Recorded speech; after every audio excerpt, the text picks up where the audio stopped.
The super committee meeting again today to try and cut a $1.5 trillion from the deficit. Now more than 36 senators are saying that's not enough. And they want nearly $4 trillion in cuts. Joining me as a member of that group and a gang of 6 member, Republican Senator Mike Crapo of Idaho. Senator, thank you for your time this afternoon. Good to be with you. The notion that there's very little faith that the super committee can even find $1.5 trillion. What makes you believe, or what makes the new group of 38 believe that $4 trillion is a likely number? Well, first of all, this group of 38 senators, almost evenly balanced between the two parties, shows that there is a growing bipartisan support in the United States Senate for doing something big that will be adequate.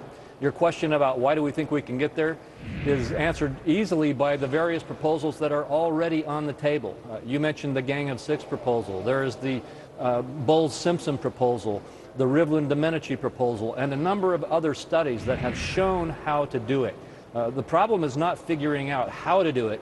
It's putting together the necessary consensus and building the political support to get there. And with all due respect, I think you're right with respect to the number. Yeah, everybody wants to go big as long as it's their way. I mean, listen, the House couldn't pass a continuing resolution last night. This is the kind of thing that makes people wonder if anybody on either side of the aisle is really committed to making this sort of sacrifices or cuts on their end to make this government work. And that's why my earlier skepticism. When you see something like that happen, how can the American public be confident in anything? Well, frankly, that's one of the very important messages of the letter that we just sent. It's not insignificant that there are 38 senators, 19 Republicans, 18 Democrats, and 1 independent, who have been willing to say in this letter that they are ready to make the necessary commitments to build the consensus on a bipartisan basis and get this done. That's a very powerful majority or size of support in the Senate that can build to a majority to get a solution put into place. You're absolutely right. Listen, the Gang of 6, you had 3 conservative Republicans and 3 liberal Democrats, and you guys hammered together what I think was an incredible plan that they should have taken it and run for the end zone with it, but instead they fumbled it. So here's the thing, your colleagues over in the House, can they eventually get their act together? Is there any way that they can find what we've been hearing is common ground? Well, yes, they can. And as we speak, there is another movement going on in the House to build a similar bipartisan effort. It takes tough politics. It takes a lot of work and effort. You know, it took the group of 6, or the Gang of 6, about 8 months to work out the differences. But my point is, we've done that. We've shown that it can be done, and we are now building the consensus to larger and larger numbers.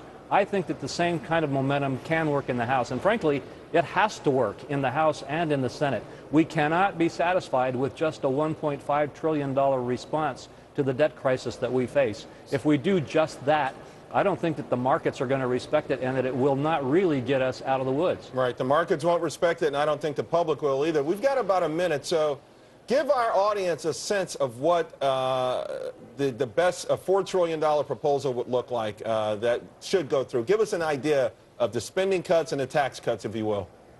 Well, the way I would propose to look at it is to take the model that the Erskine, Bowles, and Alan Simpson group put together, which the Gang of 6 mirrored. That is, it used about a 3-to-1 ratio, 3 dollars of cuts for every dollar in revenue.